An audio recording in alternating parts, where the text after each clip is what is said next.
So we have some upcoming meetings, and hopefully we'll have some good news to share. We definitely have to get our point forward that this issue is very serious because of the traffic congestion, not only for the city of Thorold, but also the whole Niagara region and local businesses. The next council meeting will be on Tuesday, December 3rd, and that's the end of my adoption of minutes. Council and General Committee meeting minutes of November 5th, 2019. Councilor Neal. Thank you very much, Mr. Mayor. It's moved by myself, seconded by Councilor Kenny, that the regular council and general committee meeting minutes of November 5th, 2019 are hereby adopted. Any errors or omissions? Seeing none, all those in favor? Opposed? Carried. Planning and Development Services Public Forum Committee meeting minutes of November 5th, 2019. Councilor Wilson. Thank you, Mr. Mayor. Moved by myself, seconded by Councilor Neal, that the Planning and Development Services Public Forum Committee meeting minutes of November 5th, 2019 be hereby adopted. Any errors or omissions? Seeing none, all those in favor? Opposed? Carried. Public meeting minutes of October 30th, 2019. Councilor Longo. Thank you, Mr. Mayor. Moved by myself, seconded by Councilor DeRose, that the public meeting minutes of October 30th, 2019 be hereby adopted. Any errors or omissions? Go ahead, Councilor Longo. Yes, Mr. Mayor. I was reading it over, and there's a few areas where it talks about Dan Hales making some points. I believe, I watched the meeting a few times. I believe those points should be attributed to Paul Longo. Okay. I'm not sure how anybody could confuse the two. But if we could make those changes, okay? Those are Thank you. duly noted. And with those changes, all those in favor? Opposed? Carried. Any declarations of interest? Seeing none, we'll move on to public meetings pursuant to the Planning Act. Amended Development Charge Background Study. Is there anything I have to read?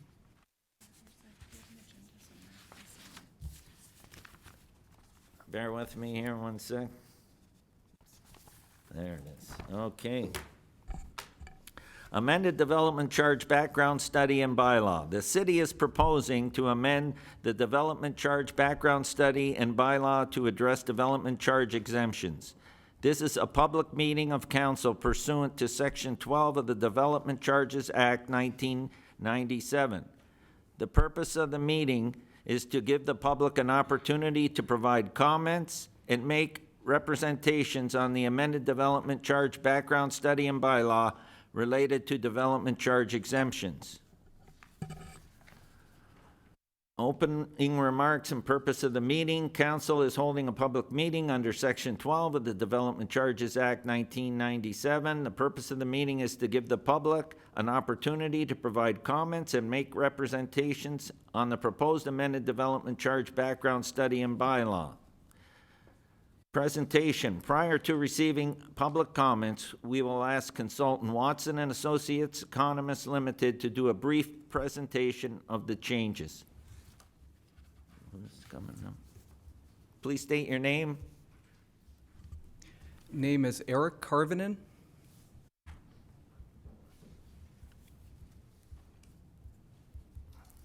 Go ahead, Eric. Thank you very much, Mr. Mayor, members of council. I'm Eric Carvinen with Watson and Associates, here to present our study findings and recommendations as it relates to the City of Thorold Development Charge Exemptions review.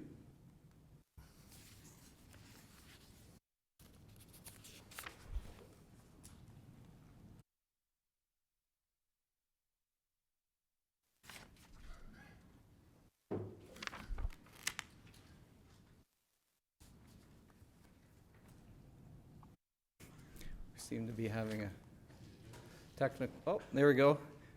A bit of a lag. Water City's 2019 Development Charges Background Study.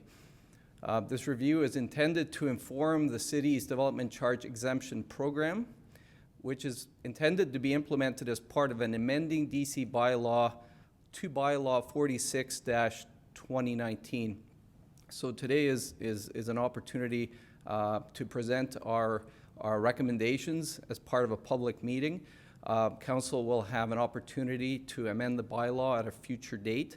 As early as December 17th, this can occur, or possibly at a later date, yet to be confirmed by Council.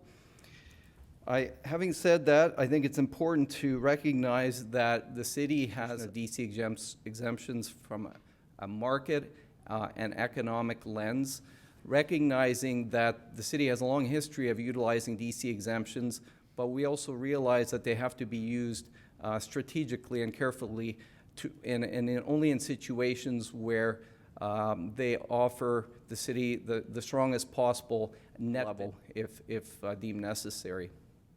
If a municipality elects to reduce the calculated DCs for any specific use, for, of course, policy reasons, eligible DC costs relating to the reductions must be funded from sources other than the DCs themselves. So meaning those gaps have to come from either general taxation, water and sewer rates, or possibly other reserves. And it's for this reason why their use needs to be very strategic so that they are fiscally sustainable.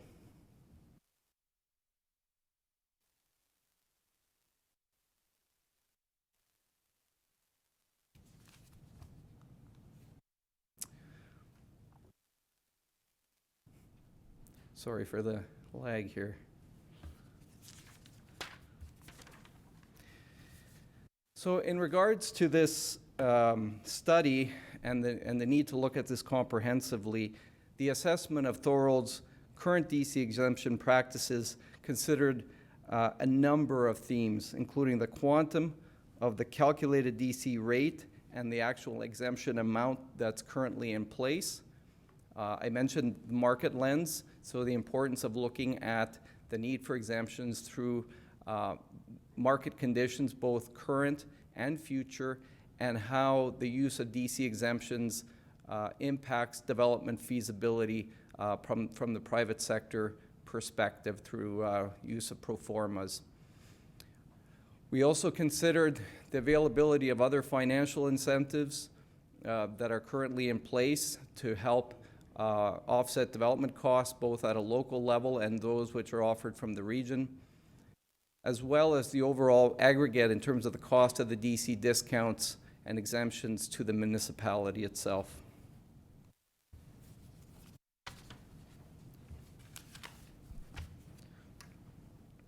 So part of the background work that we undertook was to understand the historical performance of DC exemptions in the city of Thorold. And we looked at the application of DC exemptions and the cost to the city over a 5-year period from 2014 through the end of June 2019. And we identified that discretionary DC exemptions in terms of cost to the city totaled about $1.6 million over that 5-year period, averaging about $215,000 per year between 2014 and 2018. There we go. Now you can see the slide. The pie chart above on the screen illustrates the discretionary DC exemption amounts by category, by building typology, and you can see that the vast majority, about 96%, was within residential sector categories, largely within high-density residential development, which was comprised of a mix of apartments, condominiums, purpose-built student rentals, and another large component was about 39% for single and semi-detached dwellings. The application of DC exemptions to the non-residential sector was relatively small in comparison.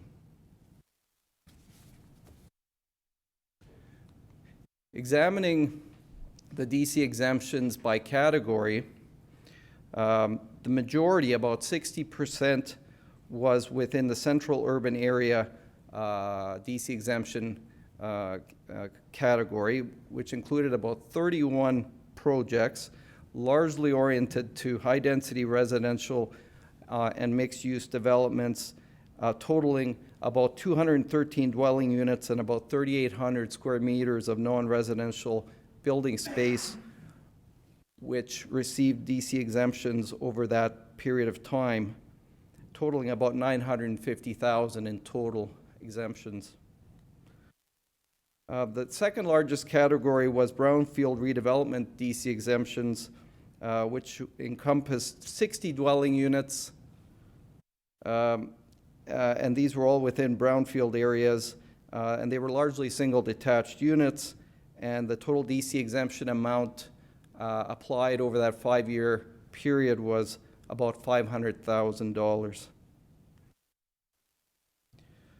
Over that same period of time, other key DC exemption categories saw no exemptions applied over that period, and that included DC exemptions for public hospitals, places of worship, colleges, or agricultural-related exemptions. There. I think the battery is low on this clicker. So part of our efforts was, as I mentioned, to look at this through a market lens. And so we're also going to present here the market analysis related to the study findings. And as I'd mentioned, an economic and a market assessment within the city of Thorold context was undertaken to understand the marketability and the potential for residential and non-residential development. And the analysis included a feasibility analysis for select types of development through the use of pro formas. And this included looking at a number of higher density residential development typologies as well as industrial development.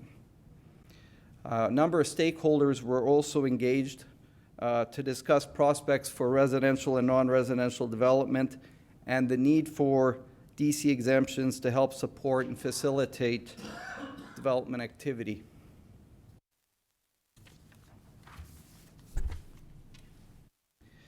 With respect to the residential market and ground-oriented housing in particular, we determined that the housing sector in Thorold is very healthy from a market position, much stronger than it's been for a very long time, characterized by both strong demand and also appreciating sale prices for new homes. And development charges specifically represent a relatively minor component of overall housing costs when compared to other costs of development, including land and construction specifically, and are considered competitive relative to comparative markets in the broader Niagara region and also further west into Brantford and Hamilton.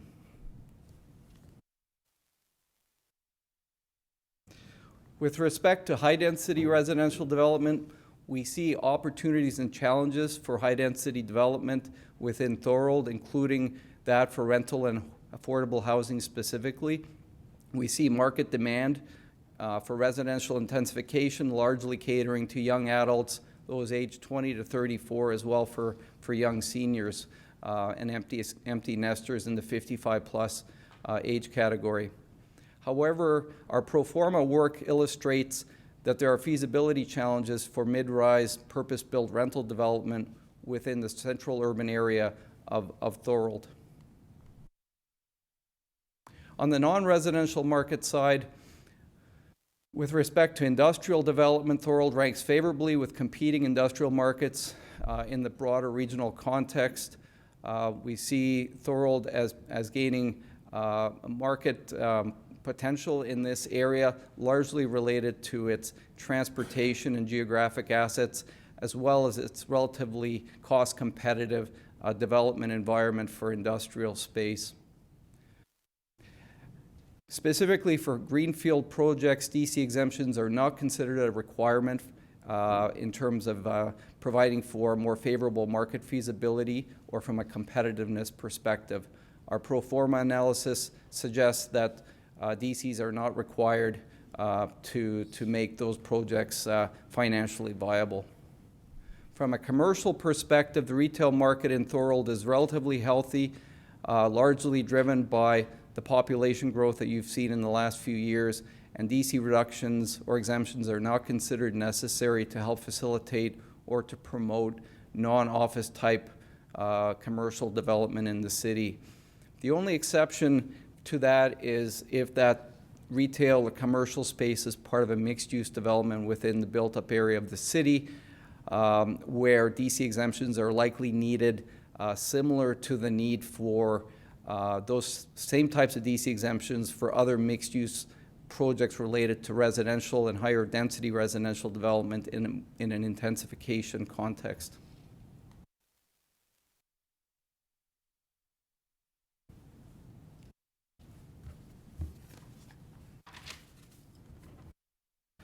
So to conclude, the City of Thorold requires a policy framework for DC exemptions that ultimately provide a balanced approach that meets planning and economic objectives, municipal competitiveness, and ultimately is fiscally sustainable for the city.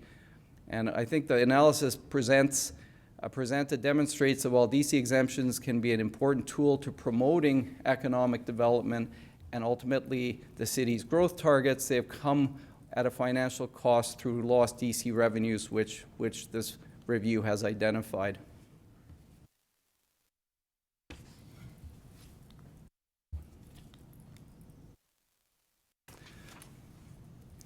So our recommendations for the urban central area are that the recommendation is that the DC exemption related to the central urban area exemption of 50% DC discount should be removed and replaced with a 25% downtown area exemption, with the boundary for that exemption being the downtown and the downtown transitional area as identified in the city's OP.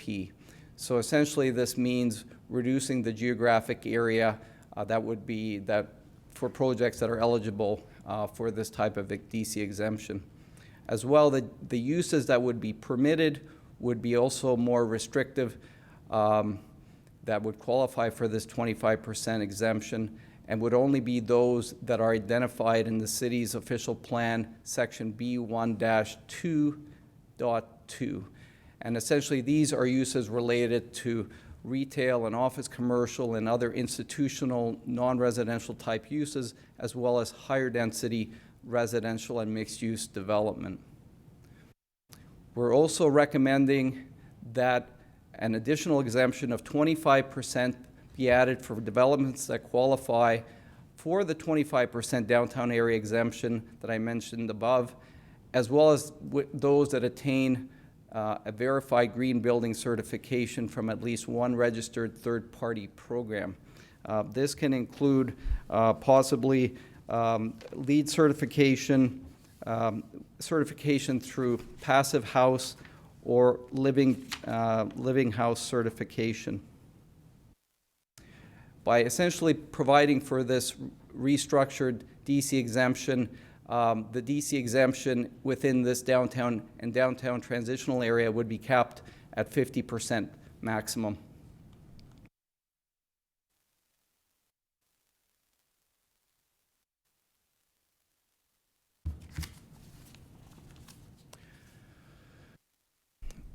As far as the application of DC exemptions for affordable housing programs, we feel that it would be an optimal route to explore offering a comparable incentive program for affordable housing through a grant program possibly, and in partnership with Niagara Region, as opposed to dedicating a DC exemption program specifically for affordable housing.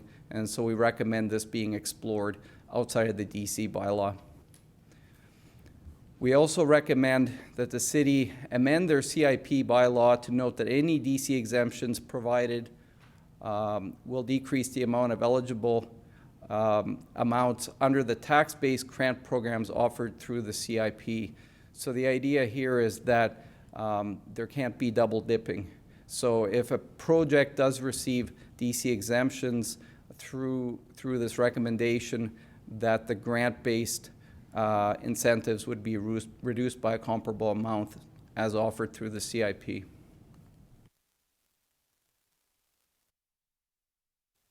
With respect to brownfield development,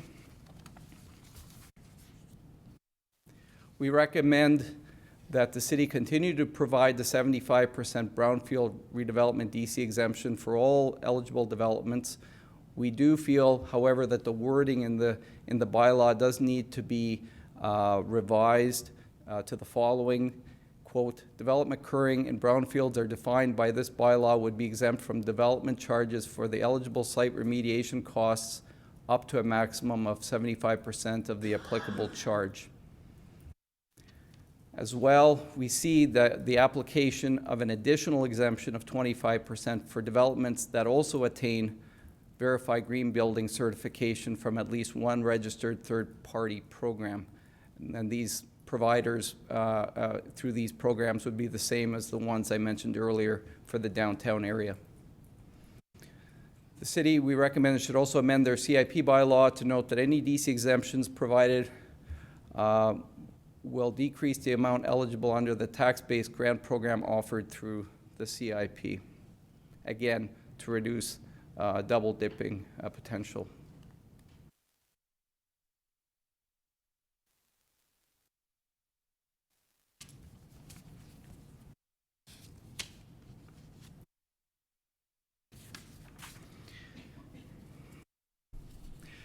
Okay.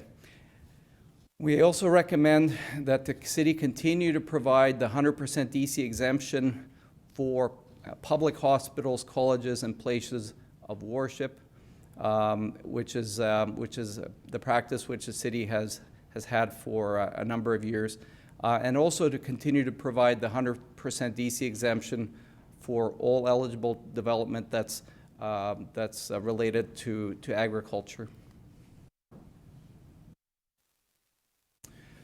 In terms of the estimated forecast cost of providing for these DC exemptions, under the current policy, the estimated cost over the next 10-year period is about $2.1 million. And this would assume that the central urban area DC exemptions would continue, and this would total about $1.35 million.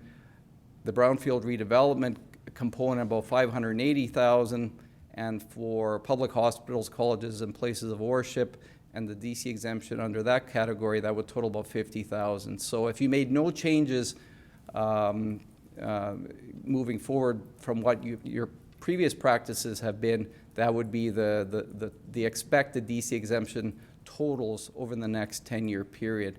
Based on the recommended policies framework that we've provided here tonight, you can see the overall cost is significantly lower, totaling about $1.1 million over that same 10-year period. And you can see that the largest reduction is within the urban area, and this is largely related to the overall exemption amount being capped at 50%, as well as the reduction in the geographic area for eligible projects brings that overall lost DC revenue, if you will, down significantly from what it would otherwise be.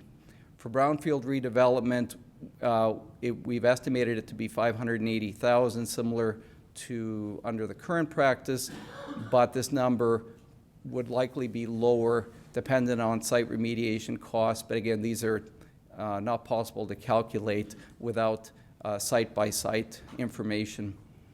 As well, because we're not recommending any changes to the DC exemptions related to hospitals, colleges, and places of worship, the overall DC exemption amount is estimated at $50,000, a relatively small number.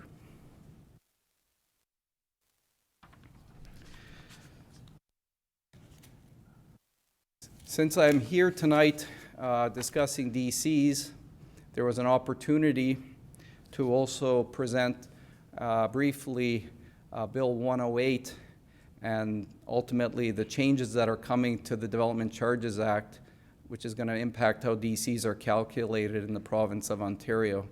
Now, to qualify, we do not have any regulations yet. They're not even available in draft, and so a lot of the information I present here is relatively high level, and a lot of the details are not publicly available.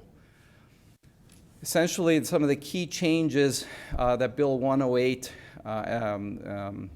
addresses or will result from Bill 108 relates to changes to eligible services and how they are addressed in the Development Charges Act. So currently, DCs are charged with respect to hard and soft services, and the soft services are to be removed from the DCA and will become part of a new community benefits charge, which is now expected to be imposed under the Planning Act. And so this would apply to services related to things like parking, parks, recreation, library services, etc. The hard services related to roads, water, wastewater, EMS, police services, those types of things would still be captured as part of the DCA and the DC bylaw. Some other key changes that Bill 108 proposes is the payment schedule related to those charges. So for rental housing and for institutional development, they will pay their DCs in 6 equal annual installments. So basically, the projects will have a longer period of time to pay for those obligations. And for nonprofit housing, they'll be entitled to pay their DC amounts in 21 equal annual installments, which is again quite different than the current structure. The current DCs are currently calculated at the building permit stage, and so another proposed change would be that DCs would be calculated on the date of the application for a site plan or zoning amendment. The idea here is that it would provide for more certainty as to what those charges would look like at the time of application.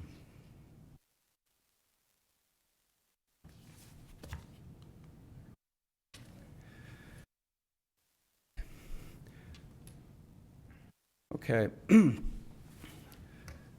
So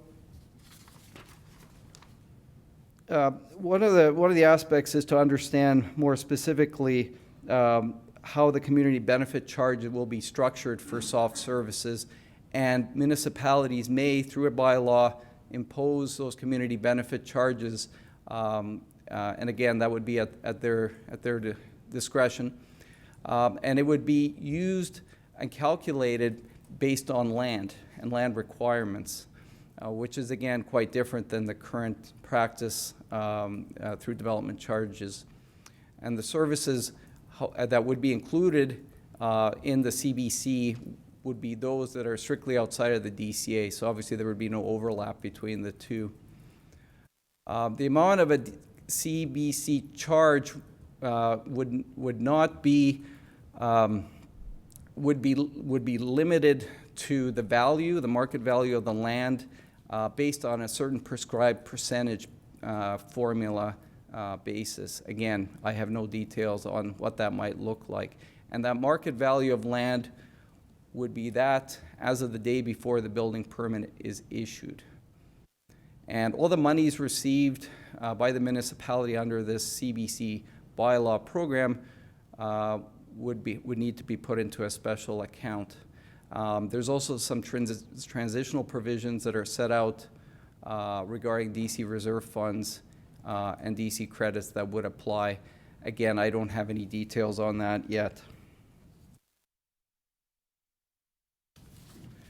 As far as timelines are concerned, it's rather unknown at the moment in terms of details. We are expecting that draft regulations will be released in the coming months, and that there will be a need as a result in 2020 to address the current DC bylaw and to make necessary amendments to remove soft services from that, as well as to generate and to create a new CBC bylaws to address soft services, with the intent that all CBC bylaws would need to be in effect by January 1st, 2021.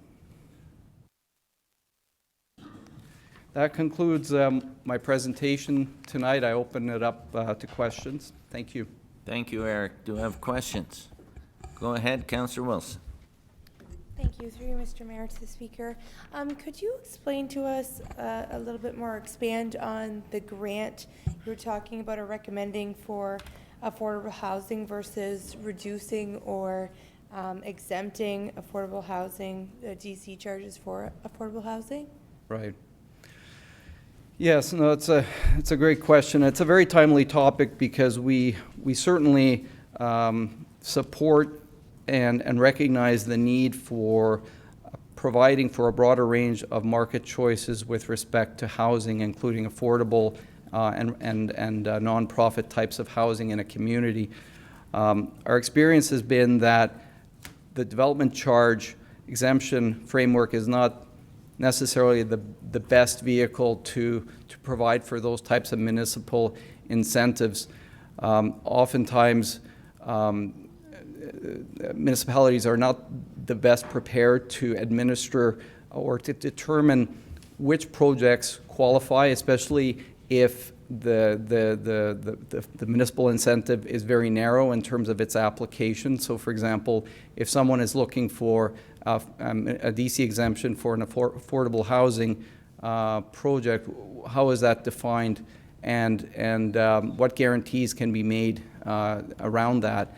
And so our experience has been that, especially in the Thorold context, where the Niagara region is the affordable housing provider and has significant experience in this area, that there is more optimal tools or vehicles to use to receive similar levels of municipal financial support for these types of projects through grants or other incentive type programs that can be administered or the city could partner with the region in setting up those programs. The end effect would be the same, but it would likely be a more efficient process. Okay, so how long would it take for us to set that up if we had to create this system in which they would be able to apply for a grant through us to the region, or however that would work? In the meantime, if we had affordable housing come forth towards this council, and then we seemingly take this recommendation and we say, sorry, we're no longer accepting that from DC charges, but there's nothing in place at the region for us to send them to, or for us to put in place. Does that make sense? Right. Well, yeah, I mean, I can't speak to the specifics on how long it would take to set up a program dedicated to this. I think there needs to be those conversations with staff at the region and explore what options are available, and also understand what's currently in place and what existing programs could be utilized to set up a comparable program. So I think there needs to be more discussion on that internally, and I can't really comment on it. From my perspective, these are our recommendations based on the fact that from a DC exemption framework perspective, we feel that this is not the best vehicle to use for this purpose, because we already see that there's an application, or we're recommending DC exemptions be applied for other types of higher density housing, both rental and home ownership type within the downtown area, where we are seeing or proposing a DC exemption program being recommended. And if you wish to go further than that, specifically to affordable housing, I think it has to be a separate conversation. Okay, fair enough. I guess I just wouldn't be, I understand your recommendation. I would just have a hard time supporting it until we had something in place. My other question was, forgive me if I'm wrong, but I find it strange that there's 100% exemption for hospitals, colleges, and places of worship. The way I look at that is as a government, we should be assisting in applying basic needs for our residents. So hospitals being that, we all have a basic need to have access to health care. And I also see housing as a basic need. Mm-hmm. Colleges and places of worship, I'm not saying anything bad about them. Obviously, there's a need for that, but I just don't see that as extreme as housing and medical care. So could you explain to us how those differ? Or how did they come up with, those three areas, hospitals, colleges, and places of worship, for being 100%, but nothing about affordable housing? I just find that odd. Right. Well, the application of DC exemptions for colleges, hospitals, places of worship, I mean, these are institutional and community uses, and in the case of hospitals and colleges, these are public uses. So there is a precedence, if you will, in Ontario to generally exempt these types of developments from DCs. I think there's a lot of merits to that from a community benefit perspective. As far as housing or affordable housing, I think one of the challenges is that when we say affordable housing, how do we define that within this context? Because there's a lot of housing that could be deemed affordable, both home ownership, rentals. They are, for the most part, privately developed. So I guess the question is that as a private developer, are they equally entitled to having comparable discounts or exemptions from the DCs? So I think they're quite different. Okay, sorry, and then just off that topic, onto another one. My last question. There was a huge drop in the urban area. Can you give us an example of who would no longer be eligible, but in this DC according to your recommendation, but who previously was? I think it was about $1 million or close to $1 million in a drop in your recommendation, that chart. Right. Well, I mean, I obviously I don't have like specific examples because this is all based on a forecast. So there's no specific applicant or development proposal that either was in or out.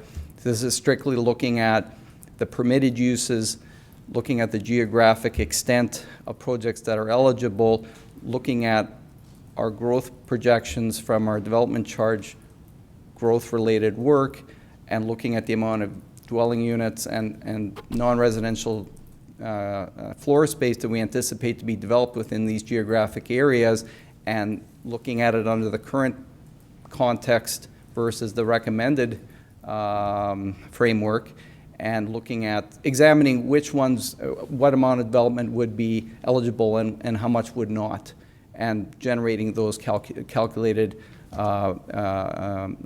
metrics from that analysis. So this is all part of a broader forecast over that 10-year period. Thank you. Thank you very much, Mr. Mayor, through you to the presenter. So underneath affordable housing, so you're recommending that we not have the exemption for the DC bylaw for the affordable housing, the nonprofit housing you did mention. Before we get into the theory of developing another program for that type of purpose. So you're recommending that we get rid of the DC, or we add in the DC charges for nonprofit housing, for instance, and not all our programs underneath the region, by the way. The new 60-unit build is their own. And I presume that they're going to continue trying to put more affordable housing in the community. So, but you're telling us, or asking us to, and recommending that we get rid of it before we develop the program from another program through the region for that purpose. Yeah, well, obviously, if you're an affordable housing developer and you have a project that you want to place in the downtown area, you'll still be eligible for a DC discount through the downtown urban area recommended discounts that we've identified. Same as if it qualifies through the brownfield redevelopment program. So it's not as if they're not eligible. It's just that they wouldn't be eligible for a DC exemption just strictly on the basis of being defined as affordable. And again, the part that I struggle with is how do we define affordable? And are we talking about a certain price point, a certain rental rate or purchase price? These are all affordability means different things to different people. I agree with that, except that from the election standpoint, the federal election, affordable housing was high on the list from all of the parties. Right. Provincially, they are high on the list. Yes. And from our community, Yes. affordable housing is high on the list, and they're not all going to be in the urban, downtown. Right. Urban area. Is that, so are we going to wait? We're going to get rid of what you're asking us to get rid of that, the DC exemptions for nonprofit housing, for instance, but affordable housing, and we wait until everybody agrees what affordable means, which could be 2 or 3 years from now, who knows?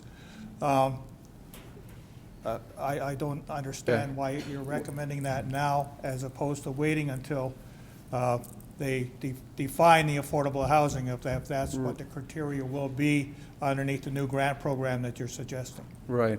Well, forgive me, but my understanding is there is no affordable housing exemption currently, or there hasn't been, certainly not one that we've looked at in our review.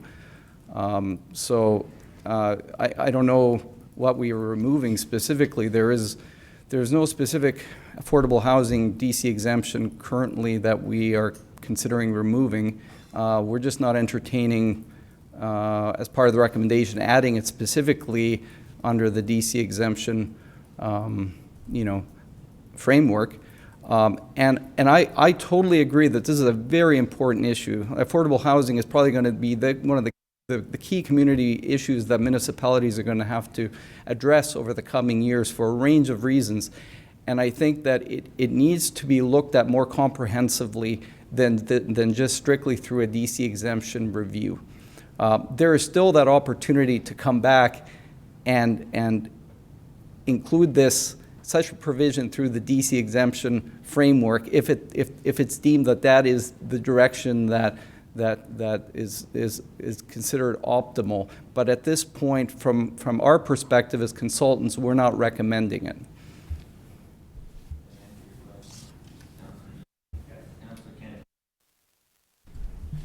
Yes. So outside of the region, we are building in Thorold a 60-unit build with the city, with our group. I can tell you that the group's also been offered another piece of land to purchase. And I would just like your point of view on, part of the problem is some of these rules get changed halfway through on the brownfields. Is there any communities that you've dealt with? I know St. Catharines had, St. Catharines had a problem where they sort of changed the rules on one development. Is there any thing that we could put in place to assure these people that once the ball game has started, that we're not going to change the rules on them? Is there any municipalities that you know of that have put solid paperwork in there so that they know that once they start a program, everybody knows we've got all kinds of brownfields around Thorold. And I'd like to see some of them develop, but I can tell you that some of the developers are going to say, I go there and I get the rules changed on me. Right. So we need some help, I think, to let these people know that once they start a program on a certain site, we're not going to take things away from them. Well, I mean, certainly there's a long history and precedence in this community in offering financial and municipal incentives for brownfield redevelopment, and I think that part of this review is also to look at very carefully what precedents you have set as a community in the past as it relates to DC exemptions, because certainly nobody likes surprises, and look at what works very well and maybe things that could use some tweaking. And I think ultimately, from our perspective, we have tried to provide a balanced approach to DC exemptions. And there are obviously pros and cons to the current process in that these exemptions are ultimately part of your bylaw and subject to review and revisions and changes, over periods of time. So nothing is static, but I think that that's certainly something as members of council, you need to be aware of moving forward in terms of providing for some level of stability to the broader development community and the impacts that may have on various projects. I guess I agree with pretty well everything you said, except when you use the word tweak. I'm saying, once a development is started, we can't tweak it on the developer. Let's set the rules, and then the rules that he's playing by can't change on that certain development. Because once we start tweaking things, it changes the playing field, I think. And we have to let them know that we're not going to change the playing field on them if they go after this and start building some affordable housing for us. Yeah, I don't have direct experience in broader markets, specifically on brownfield redevelopment, as to putting in those types of guarantees or safeguards. That's something that we can definitely look into to see if there's something more that we can offer potentially in that area. But I would have to get back to you on that. Thank you, Mr. Mayor. Through you to Eric. Eric, thanks for the presentation. I'm going to get very specific, I think, here, Eric. Thorold has an entity called Thorold Municipal Nonprofit Housing. They are in the midst of getting approval to build a 60-unit development on a brownfield. Could this council be very specific in their definition of nonprofit housing and pinpoint one corporation, or would that be considered being bonusing or showing favoritism?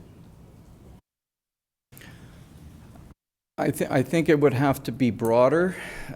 Certainly, if there is interest in looking at it more specifically at nonprofit housing and the application of a DC exemption to that specific category, it could be definitely explored as part of the amending bylaw. But I caution that it would have to be very carefully scoped so that it's very clear as to the types of developments that would be eligible for that exemption in terms of how that term nonprofit is used and those sorts of details. So again, I think something that we could explore and look at, but I think it would have to be something that applies to obviously a more general category of development type and/or geographic area. Okay, so if your company worked with our staff and Thorold Municipal Nonprofit Housing, you could come up with a definition of what would be acceptable? I think that conversation would have to be broader, that it would have to be discussions with staff and ultimately a definition that would apply equally to other potential parties that might be in a similar situation in the future looking to complete a similar type of development. Okay, so I take you're saying we can't be that specific. So, okay, I'll leave you with that. I do have another question back to just development charge exemptions in general. I want to see if I understand this. From 2014 to 2019, you said we had 1.59 million in exemptions in the city of Thorold. So when you have an exemption, you're not just exempting and not worrying about it and not collecting the money. You need to make up for that 1.59 million. Is that correct? Yes. So it's not magic. So I guess, Mr. Mayor, I don't know if I could ask staff a question at this point. And I don't know if I'm putting finance on the spot, but where would that 1.59 million come from generally? Tax increases or? Through you, Mr. Mayor, yes, it would be either, it would have to come from our other funding sources, be it taxes or reserve funding. Okay, so, but do you know, and again, off the top of your head, do you know where it came from in the past 4 years? Was it a tax increase or did we use capital reserves? I would suspect both. Both? Okay. All right, thank you.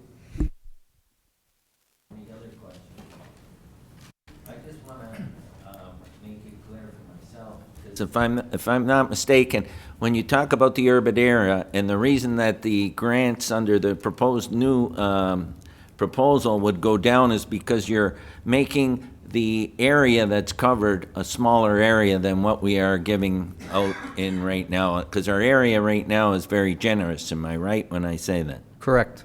So what we're doing is we're changing the scope of that area to intensify it to the downtown area and brownfields as well, rather than the wider area which is being covered now. Is that correct? Yes, the brownfield redevelopment area remains unchanged from a Yeah. geographic perspective, but the downtown central area, or the urban central area, that is clearly much smaller in geographic scope with, based on our recommendations. So basically what you're saying is that the area that used to be covered was too generous. Is that a fair assumption? Yes. Okay. Is there any further questions?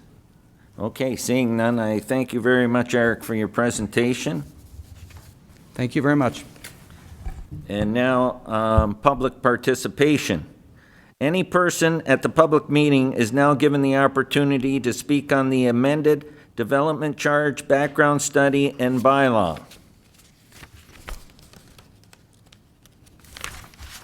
Now, at this time, is there anyone present who wishes to speak for or against the amended background study and bylaw?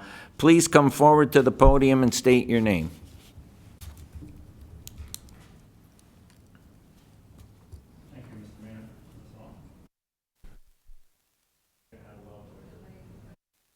There we go. Thank you.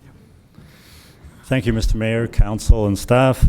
My name is Sergio Peon. I'm at 2 York Street in Thorold. I'm also the president of Thorold Nonprofit Housing Corporation. I had notes, and after the discussion that has gone on for the last 15 minutes, I took extensive notes as well.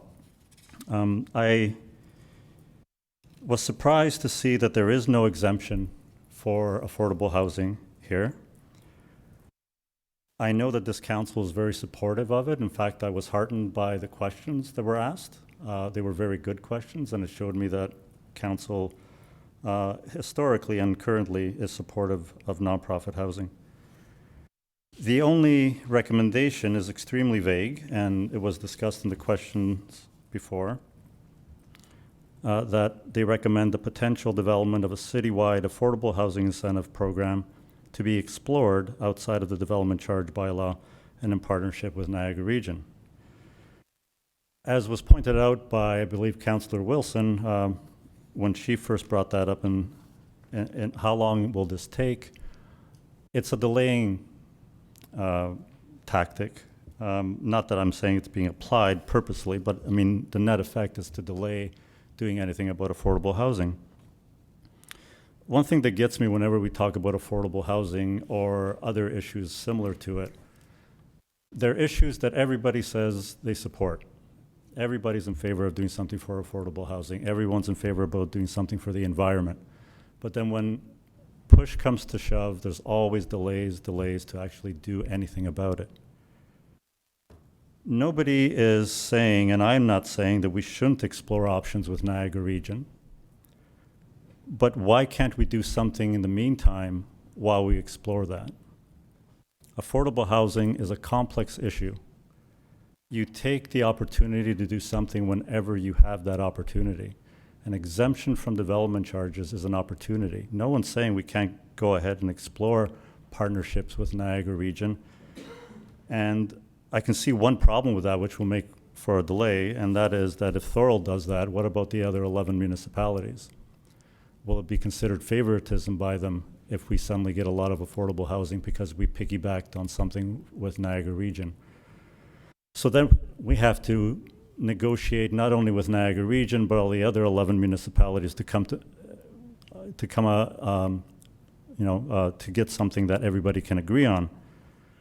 This idea, especially when it comes to a complex issue, this idea that unless we have the perfect solution, we should do nothing, always baffles me.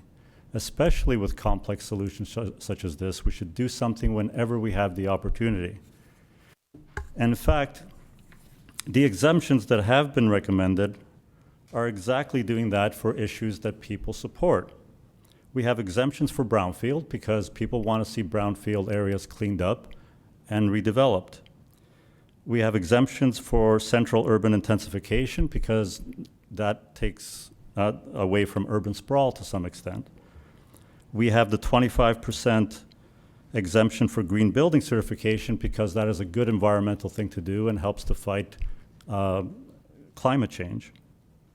The one glaring omission is affordable housing. If you're going to have exemptions for all these things, which everybody agrees are good for the environment and good for society, why omit one big one that is just standing out like a sore thumb for something to be done about it? There was an expression of concern that perhaps giving money to private developers for affordable housing may not be seen as good. Well, the solution is simple. You can simply put a provision there to provide an exemption for nonprofit organizations who build affordable housing. And I disagree with the previous speaker. You can be very specific. There's examples where you can be very specific about providing exemption for a specific group if you want to. But if you don't want to do that, you can at least say for nonprofit organizations. And then explore that option with Niagara Region for other entities, private organizations who want to build affordable housing. I'm all for anything at all that helps to lower the waiting list for affordable housing. I'm not saying don't explore what was proposed for affordable housing with Niagara Region, but that is too vague. It's vague, and most likely also that will be some program that puts a burden on the taxpayer. And so it has to be negotiated very carefully. And over time, maybe we can come up with something, and that's fine. I'll support that. But in the meantime, what do we do? The previous speaker was correct that there is nothing currently stating that there's an exemption to development charges. However, there is a precedent. This council and previous councils have given exemptions to affordable housing. And I'm just saying, put that precedent into policy. Put it into the exemption bylaw so that it is entrenched, and you're simply putting into policy what previous councils have been doing for quite some time.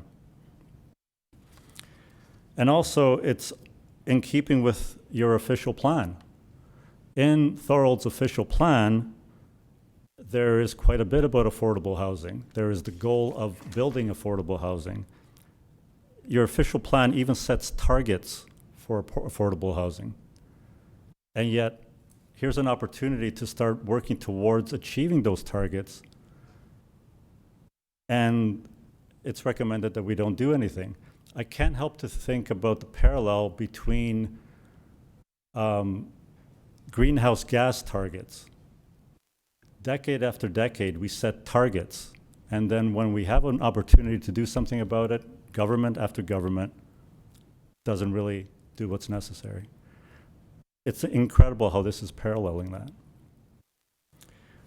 I have faith in this council, though, that they will not go with the recommendation to not include development charge exemptions for affordable housing, because your official plan says you should do something about it.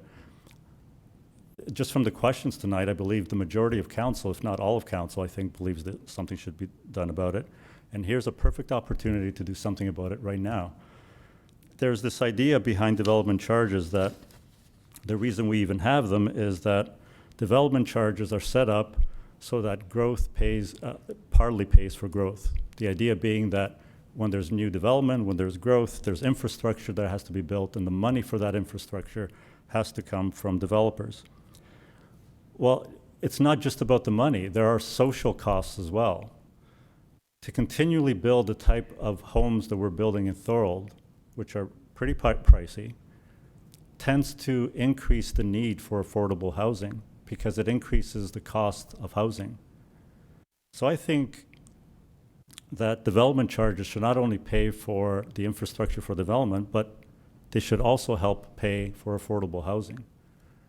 And for a nonprofit organization such as ours to pay development charges doesn't make sense when there are social costs to affordable housing. Some of the things that were said in the previous exchange, let me just get to it. It's the things such as the reason we have the current exemptions is because of community benefits. Well, I don't think I have to sell this council on the community benefits of affordable housing.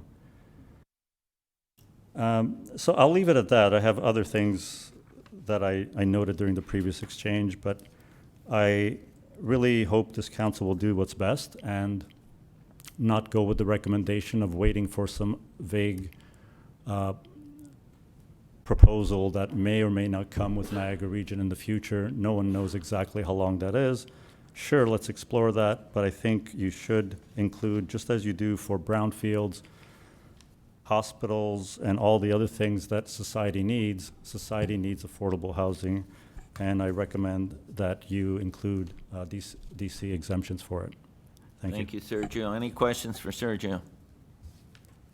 Seeing none, I thank you very much for your presentation, Serge. At this time, is there anyone else present who wishes to speak for or against the amended background study and bylaw? Please come forward to the podium and state your name.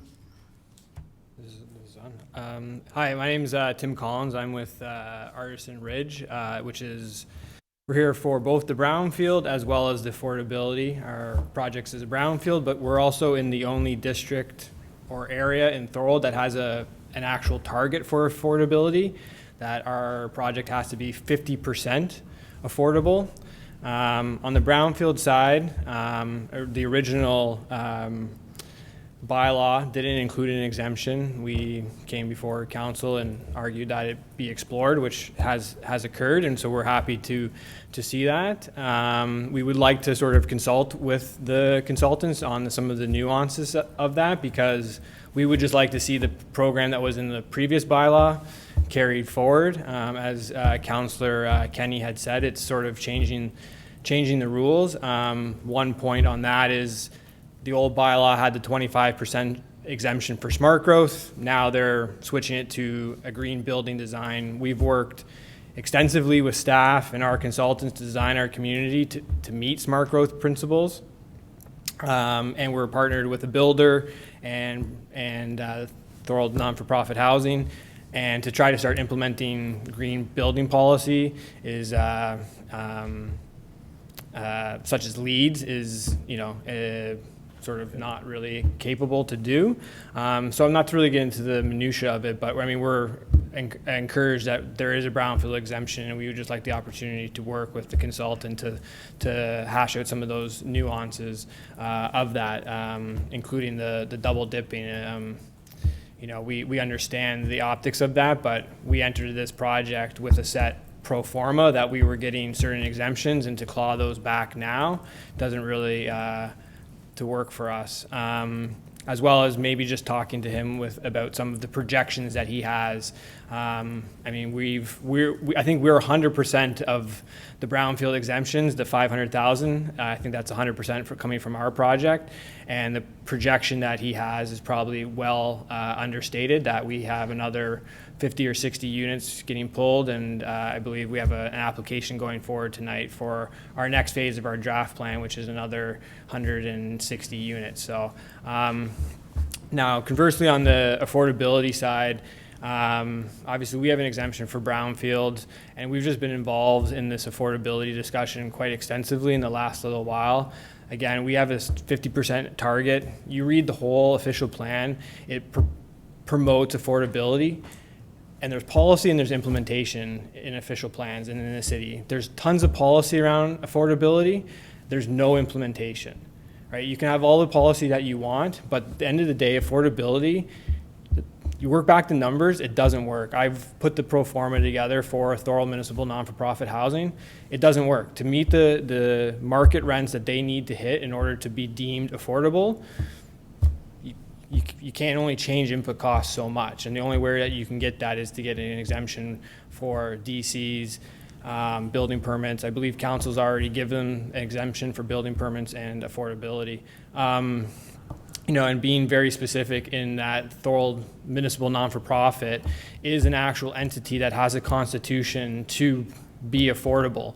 So if you gave me an exemption as a private developer, right, there's nothing to enforce it that I build it at affordable and then I sell it to someone above affordable rate. So I think there needs to be a sort of a separation between Thorold Municipal Non-for-Profit housing and what is affordable. I mean, from the region's perspective, a $380,000 townhouse is what is affordable, right? It's still, affordability is, some of it is how is it operated, right? So, under the region's DC program, Niagara Regional Housing is an exemption under their bylaw. Thorold Municipal Non-for-Profit is, in essence, a quasi-council entity. It's not owned by the town, but its board is appointed by the town, and is an entity that should be supported. Under the bylaw, if you build a public works facility, that's an exemption. We also talked about tonight hospitals and colleges. That is an exemption. So to have something very specific like a non-for-profit entity, I don't see that not being under it. And like I said, we have a specific target in our project. So we are looking to partner more with Thorold Municipal Non-for-Profit Housing, potentially doing a second project with them. And, if they're not able to do business, then, there's not really able for us to partner with them. They do have a bit of a backup on our project because it is a brownfield, but, it should still be council supporting what is in the official plan, that it's covered with supporting affordable housing, and this is a group that its constitution, its complete makeup is to carry that out. So, we're encouraged to continue to work with the consultant to help. I think in general, from a 1,000-foot perspective, everybody's happy to see these two there, and how you get down into the minutia of it and the actual, the granular details. I think that there probably needs to be a little bit more discussion there. So I think this is a first good step in terms of creating these exemptions. So thank you. Thank you, Tim. Is there any questions? Seeing none, thanks so much. Oh, Councillor Sentence. More of a comment than a question. I appreciate your comment tonight. Sergio, I appreciate you coming. Just quickly, it is a very important issue, and I think we need to support it. And I like the case-by-case issue where we can look at it. Part of my problem on council has been control, provincial control, whatever control. But on something like this, senior affordable housing, we should be looking at controlling things, maybe control is the wrong word, controlling things ourselves and looking at it case by case and saying, you know what, that's good for the city of Thorold, that's good for our seniors, that's good for affordability. So I think throughout this process, we still need to maintain that option to go forward as a council. And like you said, it is a council-appointed board. So thank you for coming tonight. Councillor Longo. Thank you, Mr. Mayor. Through you to the clerk, just a point of procedure, if I could. When this meeting closes, we're sending away our consultant. Is there a point now where we could put a motion forward to ask our consultant to theoretically work with these groups? Could we do that, or does that need to take place under statement by councillors, or? I would put that through statement by councillors, and you'd be directing staff to work with our consultant. Okay, thank you. Okay. Thanks so much, Tim. Anyone else wish to speak for or against the amended background study and bylaw? Please come forward to the podium.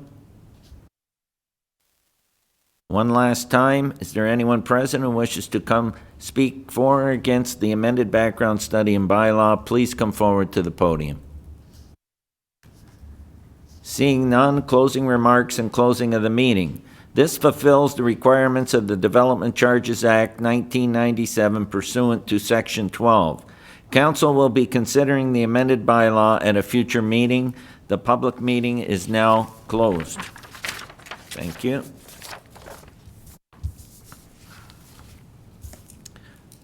Civic recognition, I have Councillor Neal. Thank you very much, Mr. Mayor. As everybody probably is aware by now that the Thorold Community's Leader Prayer Breakfast is coming up. It's on Tuesday, November the 26th, 2019 at 7 a.m. in the morning. It's a buffet breakfast with a guest speaker. I would hope that everyone that can make it will make it. You can get your tickets online at eventbrite.ca. So it's going to be a great morning, and hopefully we'll see everybody there. Thank you, Councillor Neal. Councillor DeRose. I just want to reiterate what Councillor Neal said. I was at it last year, my first time, and it was an excellent experience. So I would encourage everybody to attend. Thank you. I'll let everybody know now because of a work commitment, I will not be able to attend. Presentation, none. Motions for support. City of Thorold, Councillor Neal. Thank you very much, Mr. Mayor. As we know, the province is not going to amalgamate us or anything of that nature, but they are recommending that we partner as much as possible with other communities or organizations. So moved by myself, second by Councillor Wilson, that whereas the City of Thorold and the City of Welland entered into a memorandum of understanding in 2017 for the procurement of mutual services, and whereas there is an opportunity to expand the scope of the agreement, and whereas additional municipalities wish to be included in this initiative, now therefore be it resolved, the council received a memorandum of understanding relating to the procurement of goods and services representing a commitment by the cities of Thorold, Port Colborne, Pelham, Welland, and the Township of Wainfleet, and that the council of the City of Thorold endorse this memorandum of understanding and a commitment to jointly procure goods and services where it is mutually beneficial as outlined in the MOU. Speakers? Seeing none, all those in favor? Opposed? Carried. Statement by councillors, I have Councillor Hanlon. Thank you, Mr. Mayor. I wish to talk in regards to start times for meetings. Whereas all members of council should be part and be able to participate in all meetings in regards to the Canada Games process. And whereas no council member or member should be excluded from such. And whereas the citizens and taxpayers of Thorold have fair representation by all members of council. And whereas all members be part and present during all and any public presentations, be it for or against. And whereas all members have the opportunity to question, comment on any presentation reports, be it for or against. Therefore be resolved that I put a motion before the floor, moved by myself, seconded by Councillor DeRose, that any and all meetings pertaining to the Canada Games have a start time of 6:30 p.m. as per council normal start times, so as to allow myself and all council members to participate fully and not be excluded from this democratic process in any which way whatsoever. That is my motion with comment, Mr. Mayor. We have the motion on the floor. Speakers to the motion. I bring this motion forward for at the last meeting, 6 out of 8 of my fellow councillors, Councillor Decker, Neal, Kenny, Wilson, Sentence, and you, Mr. Mayor, voted to exclude me from the first 90 minutes from the process in regards to the Canada Games meetings. You voted to exclude me, which may and will probably be the biggest decision of our careers, possibly. On average, during a public meeting, for which I researched my previous meetings, that the average presentation time is roughly 2 to 3 minutes, and the average answer to question time is roughly the same. Therefore, an average of 6 minutes would mean 10 presentations per hour. Therefore, the fact that Councillor Kenny declined to accept my friendly amendment to his motion to start the meetings at 6:30, you in fact voted, and thank God that I have missed for not tonight's meeting in regards being canceled. I would have missed the presentations of possibly 15 members of the public or more. By not accepting my friendly amendment, if not for the canceling of tonight's meeting, You denied me the right to participate in this historical process for the first 90 minutes. You denied me the right to participate during public presentation portion for the first 90 minutes. You voted to deny me the right to question the presenters, be it for or against, for the first 90 minutes. And you denied me the right to comment, be it for or against, in the first 90 minutes. In fact, you denied me the right to represent and speak on behalf of the people who elected me to do such, the taxpayer and the citizen, for the first 90 minutes, of which will be a historical decision. You denied them the right, as taxpayers and citizens, to have a member of council for which they elected to speak on their behalf excluded from the process for the first 90 minutes. To think that 4 rookie councillors, Councillor Decker, Kenny, Wilson, Sentence, and yourself, Councillor Neal, and yourself, Mr. Mayor, Councillor Hanley. feels that the democratic Councillor thing to Hanley. do was not to speak I'm on behalf of speaking. the amendment. Mr. Mayor. Don't be saying rookie counselors.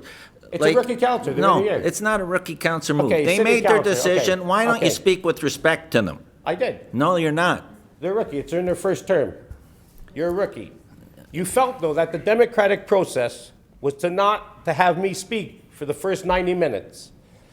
For if you would have allowed for my friendly amendment to Councillor Kenny's, I explained that, as I stated on November 5th, I cannot make it at 5 p.m.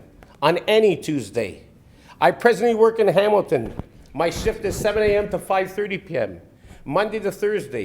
I work in the construction industry with a designated crew, and I have a commitment to my employer and to be a responsible employee. All crew members need me to be present for health and safety reasons, and leaving early may very well affect my crew, and it's not fair to my members or my employer. Staff are well aware of my work, Mr. Mayor, because you've accommodated me on meetings knowing that I can only be available on Fridays. Mr. Dre has accommodated me. Joanne has accommodated me. Jeff Holman, if he was here, has accommodated me. Because why? They're all well aware that I work at a town, and that for me to be able to be here at 5 o'clock for a meeting is not possible. My calls to have the meeting start at 6:30 were heated. You are all aware that I do not have the leisure of being here to attend any meeting Monday to Thursday prior to 6:30. Okay, so Councillor therefore, Hanley. do not deny me the right to present during the, I'm allowed to speak, to deny You're me well the over right 3 to minutes. be present during the can and against proceedings. Do not deny me the right to represent the citizen taxpayer for which I've been elected to do so, as you have. Therefore, I ask you to support my motion so as to have the same opportunity as all my council members and the rest of the council members to be part of the full and entire process in regards to the Canada Games, and do not exclude me, as you did the last meeting, for the first 90 minutes, for which will be and could be one of the biggest decisions made in my 23-year career as a community service. Okay, Councillor. Is And there I'm anyone done. And else Mr. that Mayor, wants I to wish you would speak to stop them? by interrupting me all the time. I had the floor. No, you Like had the say. floor for 3 minutes and you got on for Okay. about 6 minutes. Okay, so let's be You honest don't have here. to interrupt me, though. You know what? No, I I'm gonna do. I time you, too. interrupt you when I have to interrupt you, okay? And I could have cut you off after 3 minutes, okay? So I have speakers now. Go ahead, Councillor Neal, and then I have Councillor Wilson. Thank you very much, Mr. Mayor. As you all know, I'm a senior counselor on this council.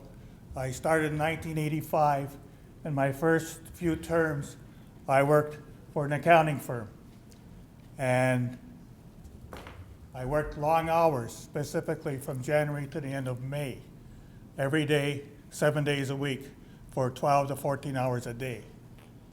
When I ran for city council, I ran knowing that I may not be at some meetings. When we run because you all have had the opportunity to know what the criteria is for being on council. And council meetings are not always from 6:30 on. Council meetings are done at the advice of the chair, and for this particular one, it was supposed to start at 5 o'clock until they canceled it until the next council meeting. You had the opportunity.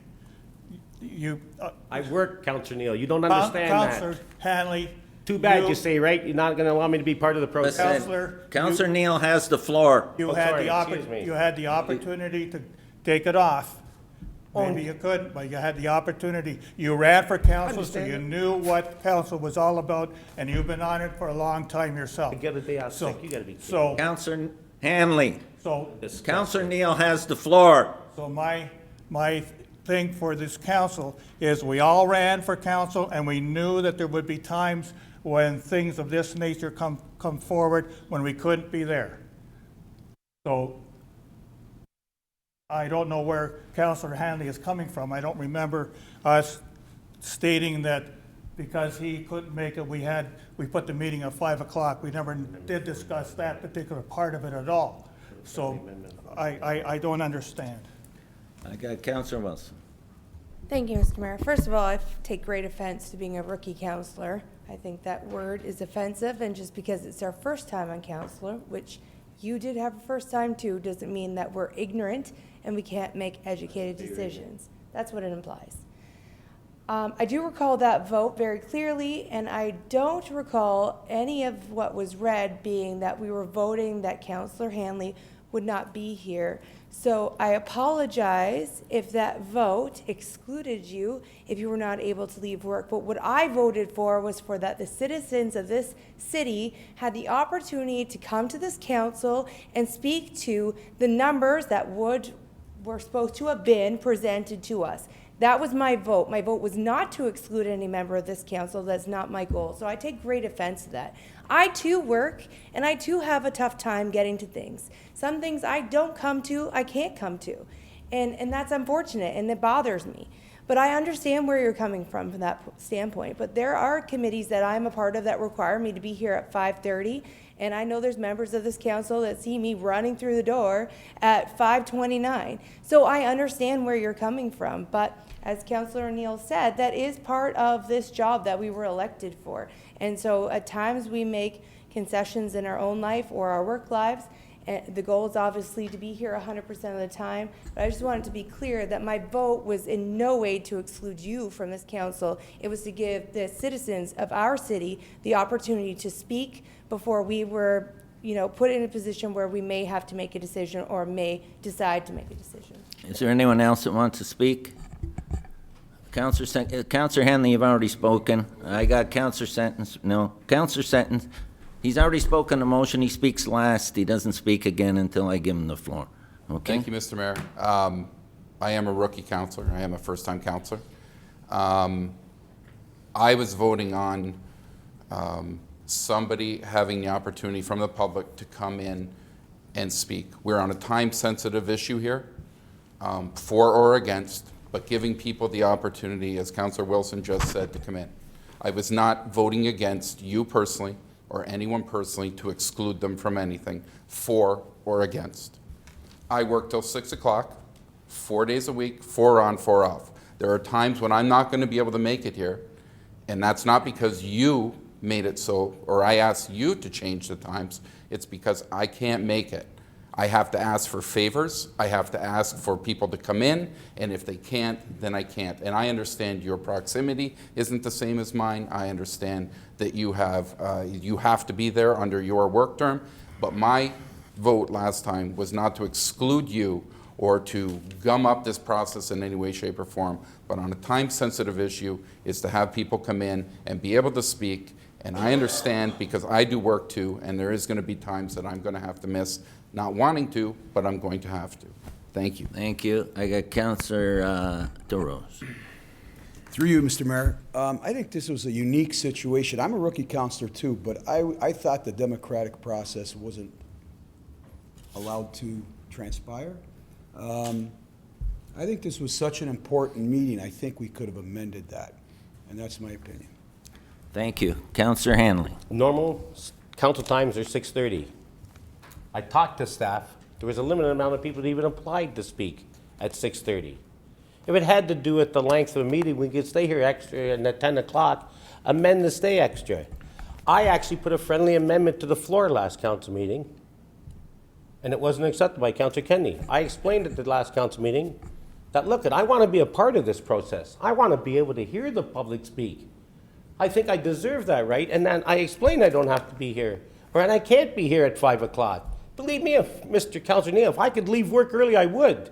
I work on a two-man crew and that stuff. You do not know my job situation. And being that normal start times are 6:30, and being that this is such an important decision that we're going to make as council, that I feel that you voting, you've actually excluded me. I would not have the opportunity, as I mentioned, to ask questions. Why take that right away from me? There's no reason. The Okay, reason Councilor saying Hamlin, at you've 6:30. got the it's not motion 3 on the minutes. floor. You've got the motion on the It's not floor. You've meeting already the spoken sentence. on it. I got 3 minutes. You said that I'm the last to speak. No, and now no, you're 3 cutting me minutes off. to present, but you've already spoken on those same items, okay? I understand your passion for this. We're gonna vote My on passion we're to the gonna vote. taxpayer, We're not gonna, to we're- you no, or this council. It's to the you're- taxpayer. We're gonna vote on this item. First, I got Counselor Kenny, because Yes, I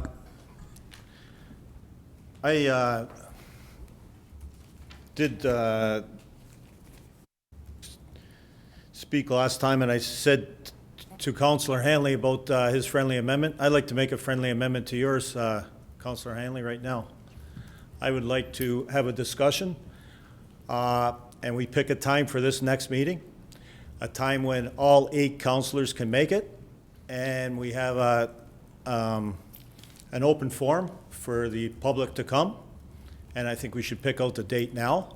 That was my statement that I was going to make later on in this meeting. you can And bring I- it up under your statement, Okay. and then we'll deal with And, that there. But we'll deal with this first, okay? Okay, and I also would like to point out that I did reach out to you. I called you a couple times and to try and talk to you about it, but I don't know if you saw that I called, but you never got back to me. Okay, so we got a motion on the floor that the start time will be at 6:30, and that's the motion. Any further discussion? No, you're going to bring a motion after. No, I just got a question. Question on the motion, go ahead. Are you saying at 6:30, any day, the day we pick out, the meeting must start at 6:30? Monday, if I can through you, Monday, Tuesday, Wednesday, and Thursday. Today I left work, example, at 5:06 downtown Hamilton. I got home at 6:03. So Monday, Tuesday, Wednesday, Thursday, 6:30 is very appropriate to me. I rushed home today, changed and came here. Friday, anytime I can meet, as council's Okay. pretty well aware of. Okay, any so we day got that Thursday. motion on the floor. Go ahead, Counselor Decker. Thank you, Mr. Mayor. I just have a question. If another date is picked, because I do also work till 5 o'clock and often cannot make it here for 5 o'clock. So if we are making an amendment or picking a meeting time, then I think it should be at a regular council meeting then at 6:30. Well, there's going to be, there'll be a motion come forward from Counselor Kenny, and then if you agree with it, we'll have a discussion, and we'll make sure everybody can make it. I guess my concern would be then, if another date was picked and perhaps maybe I couldn't make it, No. then I would be left out and I wouldn't be part of the process for the open public forum. So I don't believe that you were intentionally excluded, because what could happen going forward is another counselor could be excluded. So that's all I wanted to say. Okay? We have a motion on the floor. Just one quick question. I just want clarification. So we're voting on to start meetings at 6:30. If for some reason we have to have the public meeting on a meeting night, we'll go later rather than earlier, or? This motion's relating to the Canada Games only, right. okay? Yeah. Just understand that. Thank you. It's relating to the Canada game. Okay, Counselor Longo. Sorry, Mr. Mayor, but I thought we were just talking, I thought Councillor Hanley wanted to make sure we started our next council meeting, which is December 3rd, I think, at 6:30, where we're going to discuss the Canada Games. Are we now talking about maybe moving this date up or back, or? Well, there is an opportunity, and it'll come up in a motion, that if we want, and I'll let Counselor Kenny bring it up, but and it has to be agreeable by Counselor, if we wanted to do it on the next day, which is December 4th on a Wednesday, and start it at 6:30 and deal with Canada Games only, but that's a council decision. If council doesn't want to do that, we'll do it on the Tuesday, and we'll stay here till 2 in the morning. I don't care. Well, can I say one thing? Yeah. If Councillor Kenny's motion is to come to the floor to start the meeting on a Wednesday at 6:30, I'll withdraw my motion. As long as the meeting starts at 6:30, it doesn't matter to me. Okay, so you're withdraw your motion, you're gonna bring that motion, but if council can't all make it that day, we'll move it to the Tuesday, I don't I care. got no problem with that. Okay, Monday, Tuesday, Wednesday, Thursday, Friday, I'm available 6:30, and Friday during the day. Okay. I'll withdraw my motion. If that's the intention of Counselor Kenny, is to start the meeting on a Wednesday at 6:30. that's his intent, but it has to be agreeable by, and we'll make sure that every counselor that's sitting in this room can make that meeting. If they can't, we'll do it on a regular council night.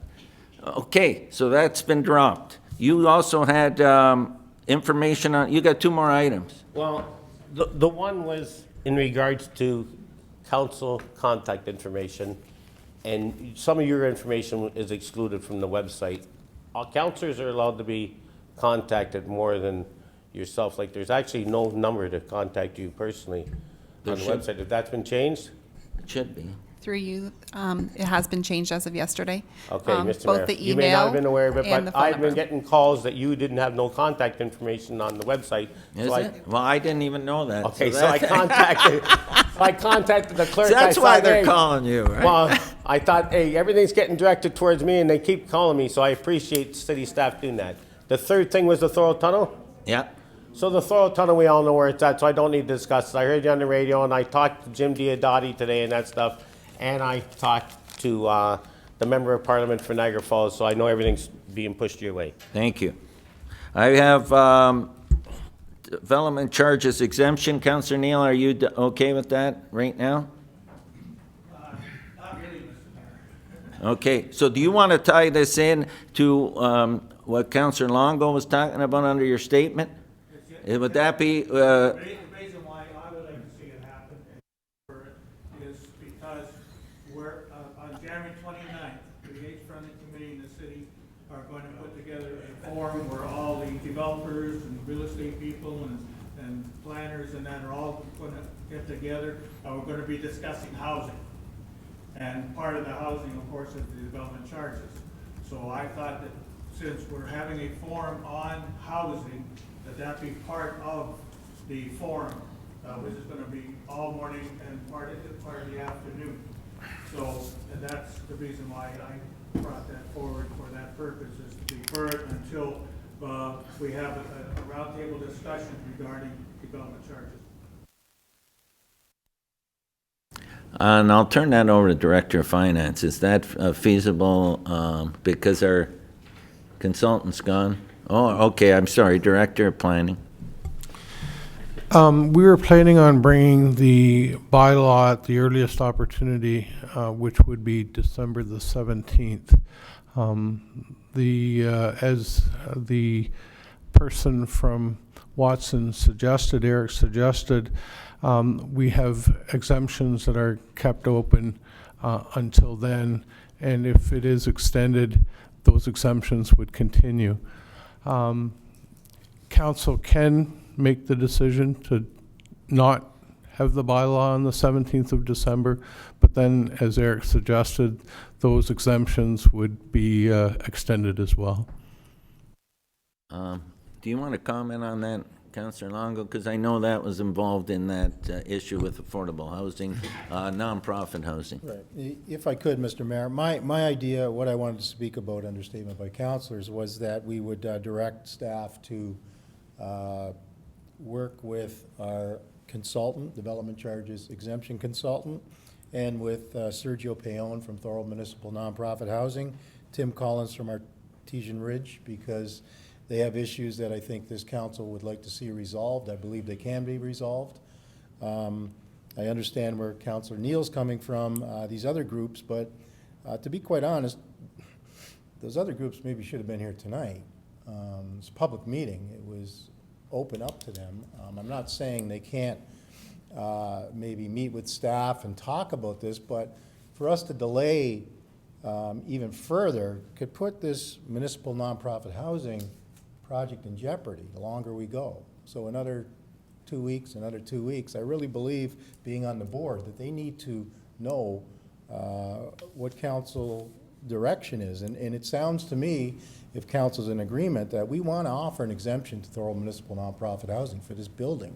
So let's tell staff that's what we want to do, and sit down and work it out with our consultants so that they can come up with, a plan. template, a written way to make this happen. And then also work with Mr. Collins, because it sounds like things are changing from his perspective, and it doesn't seem fair. So that's what I'd like to put forward, and hopefully council would Are you good with support that, Councillor Neal? I think because we're talking about affordable housing, not just a nonprofit housing, affordable housing. We're talking about affordable housing. And we're bringing all these developers and associated people together to discuss affordable housing, not just But I can, one specific piece of property. So I want that to go through, by the way, Council. so why don't you wait and see what comes forward from that result? Yeah, if that. And I can tell you from the regional perspective, the regional's doing their DC background study now, and they are, which won't come out to 2022, if I'm not And mistaken. I presume that we can amend Yeah, and they're looking at two your things. date if things Yeah, happen. they're looking at two things, though, from the regional perspective: affordable housing and brownfields. Yeah. That's, I Okay, can tell you that. Okay. I don't mind that as long as we can. Okay, so we're going to go with this motion. Go ahead, Councillor Wilson. Sorry, I don't know if it's appropriate for me to add here, but I was really under the impression that in previous conversations this council had, that we were looking to exempt non-for-profit housing from DC. And I thought, I think that we even had asked for staff to come back with. Well, they did come back. We did ask, they said that the report was coming, and the report obviously didn't address that issue to the concern that we thought it would, because it really basically said, yeah, they get the exemption if it's in the two areas that are being exempted. Yes. Okay.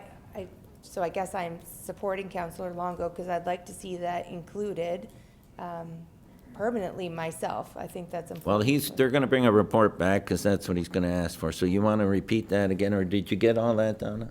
I don't think I could repeat it, Mr. No, Mayor, I 'cause I think can't that- remember what I said. But I just want to make a point. I think what I understand is we need to be very specific and offer it to Thorold Municipal Nonprofit Housing, who's a nonprofit entity, rather than open it up to all developers who want to offer nonprofit, because we can get ourselves in a bind doing that. Yeah, so. But what we can do is carry on with what the consultant said, with working with the region to offer exemptions for nonprofit housing using their template. But that could take months or maybe a year. 2022 is Yeah. what they're aiming for. So again, I think everybody in this council wants to help Thorold Municipal Nonprofit Housing. Let's figure out a way to get it done. And I just want to make sure our hands aren't tied, so like what Councillor Sentence had said, we could look at a case-per-case basis for Well, this affordable issue, housing. yeah, well, That's a separate thing, like, that's so- a separate issue. Yes. but then- This issue is just getting a report back, okay? Okay. Okay? Yeah. We've got it. You have it? And we're still going to meet to passage? Well, that's up to staff. Okay? Okay. Okay? Counselor DeRoe. Seconder. Through you, Mr. Mayor, I'm in support of Councilor Longo's comment, and I just wanted to ask, though, can we somehow, we talked about this before, I know, Mayor, you were in support of it, of trying to deal with the Thorold citizens first? Is that a possibility? Well, that's what Thorold Nonprofit Housing is. No, but they said they go by a regional list last time. No, they're going by the regional list on this new build for Thorold residents. Okay? So it is going to cater to Thorold? Yes. Okay, thank you. And am I right when I say that? Thank I you. want to make sure I'm saying the right thing. That's important, thank you. Okay, so we got I've got Counselor Longo, I need a seconder. I've got Counselor DeRose, okay? Yeah, So the motion on the floor is that staff be directed to work with Watson and Associates and the presenters that spoke at the public meeting this evening to discuss matters pertaining to the development charges exemption bylaw based on concerns expressed. for Thorold Nonprofit Housing. Is that for Thorold Nonprofit Housing, correct? I included for the presenters that spoke at the public meeting. So Okay. it would include nonprofit housing, Tim Collins. Okay, that's the motion? Any further discussion? Seeing none, all those in favor? Opposed? Carried. Okay, and now I think I got Counselor Kenny. Yes, Counselor Kenny. Go ahead. Like I said earlier, I was going to put a motion on the floor, and I did try reaching out to Councillor Hanley, but I think this is what he needs. And I spoke to some of the other councillors earlier, and the date I had in mind wasn't going to work for them. So at the council meeting scheduled for December 4th, we deal with the Canada Games issue, and that's December 3rd, I'm sorry, Tuesday, December 3rd. That's the regular council meeting night. At 6:30, at 6:30, deal with the Canada Summer Games, that staff be directed to advertise this meeting on the city website, the Facebook page, and in the Thorold News, and make arrangements that the WeeStream are here. Well, they're here every council meeting. Okay? So by passing this motion, we'll ensure that we are focused on the discussion, and everybody will have an opportunity to speak.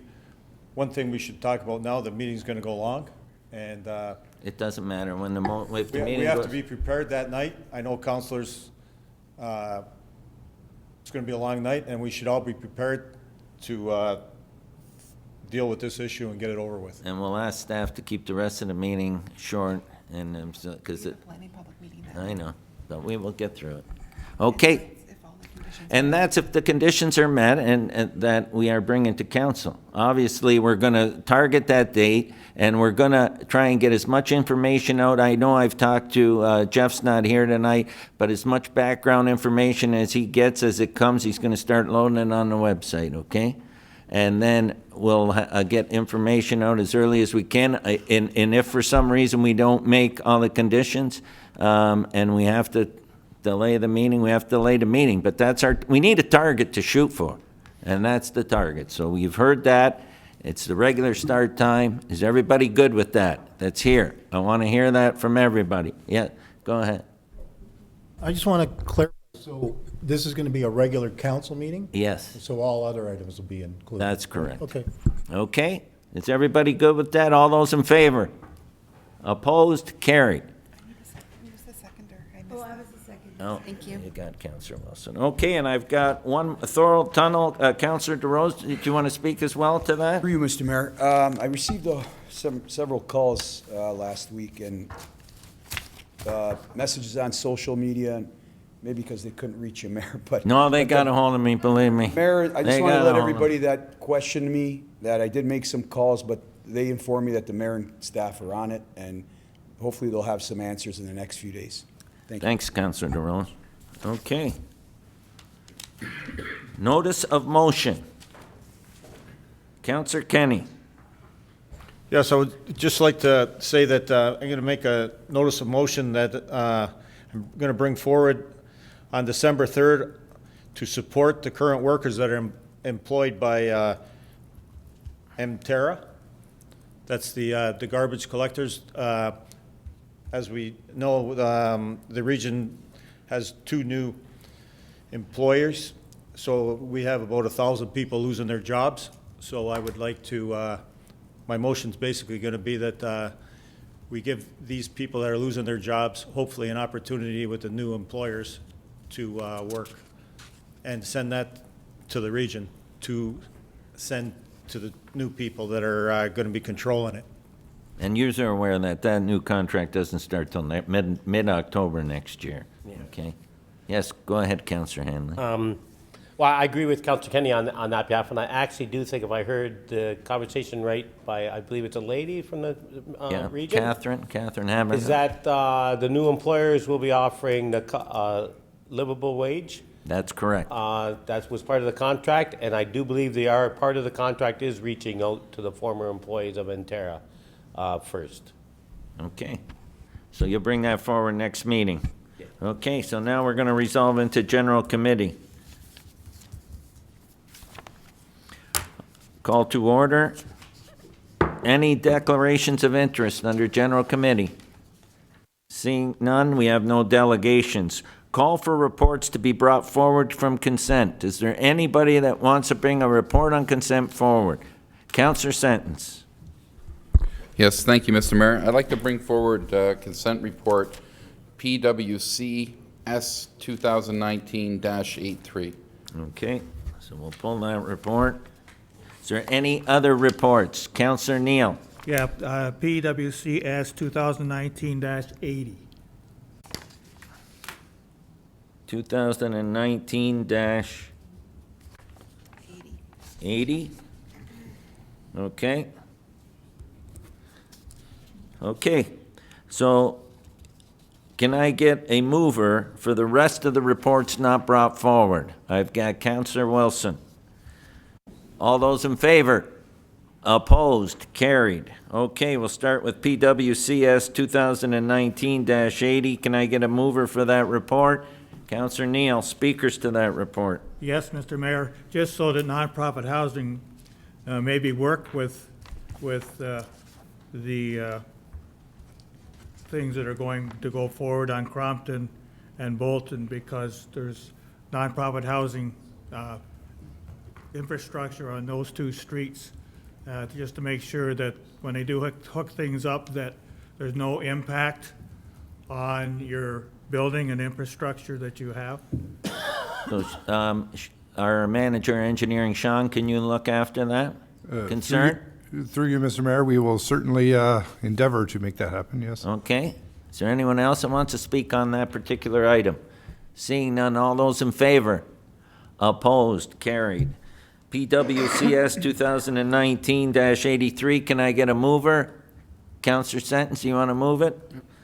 Speakers, you wanted to speak to that, so go ahead. Yes, thank you, Mr. Mayor. Through you, I would like to request from the appropriate staff member a report looking into the feasibility of fixing our arena canteen to a serviceable level, and to see if it's possible or cost-effective to run it in-house, and to ask the user groups what times and nights they might need it, like the TAAA, Junior B's, Figure Skating Club, as well as the vending machine option. Okay, so you want us to our manager of community services? Yes. Curtis, can you handle that and get a report for that? Through you, Mr. Mayor, not a problem.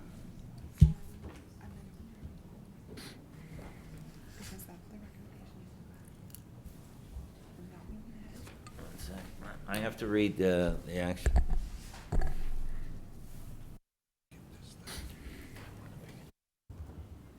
So are we moving ahead with the vendor?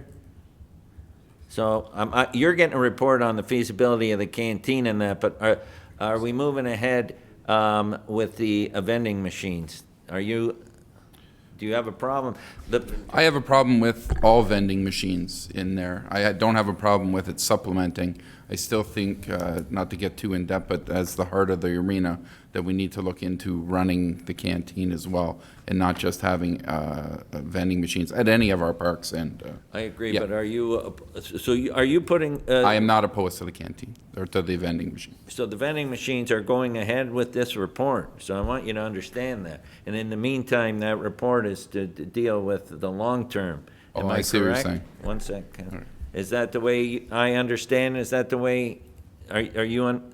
I am understanding that. I would like the report before the vending machines go in full force. Okay, first of all, I'll go to the Director of Finance. Mr. Mayor, just for council's consideration, we have a very strict target for budget of 2+1. We're struggling with that.